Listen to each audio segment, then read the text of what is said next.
Before you walk out of the door, here are the big things we're following for you today. But first, let's get you back over to Corey for your weather forecast.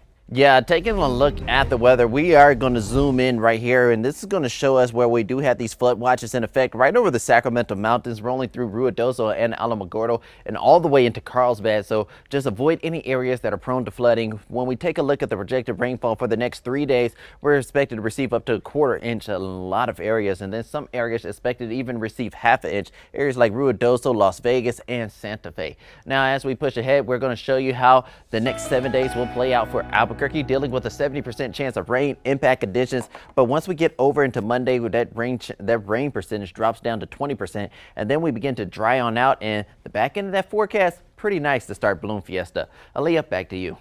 In this morning's top stories, President Donald Trump is imposing a new fee of $100,000 on H-1B work visas. The program allows companies to hire foreign workers for specialty jobs, often in tech and medicine. The president claims some companies are abusing the system and outsourcing jobs, but immigration attorneys say the change could devastate rural healthcare in New Mexico, where many physicians rely on these visas. Last year, about 400,000 H-1B visas were approved nationwide.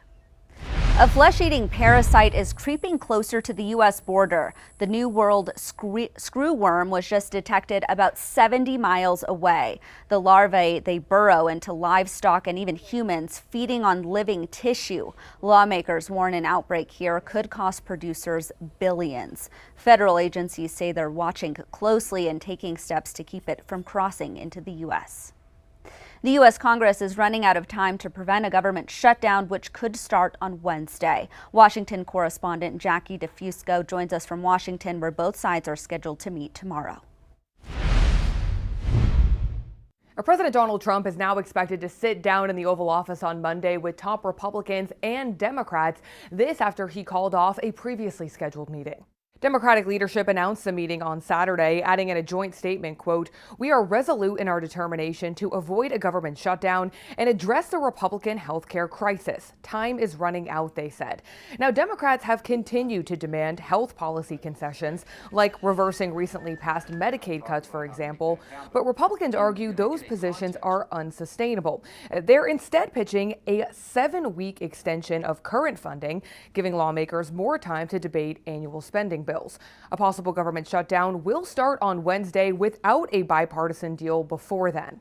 And in an unusual step, the White House is directing federal agencies to prepare plans for large-scale firings in the event of a government shutdown, in addition to the typical furloughs for federal workers. Reporting in Washington, I'm Jackie DeFusco.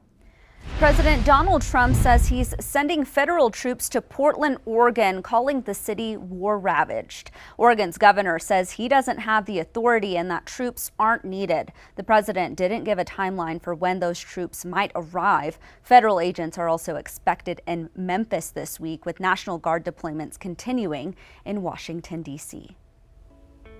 Well, thank you so much for joining us this morning. Action 7 News will be back at 5 o'clock, and hopefully folks can tune in for our Balloon Fiesta special as well today. Sure. And don't forget, you can get our latest newscast anytime on the free Very Local app. Have a great day, everyone.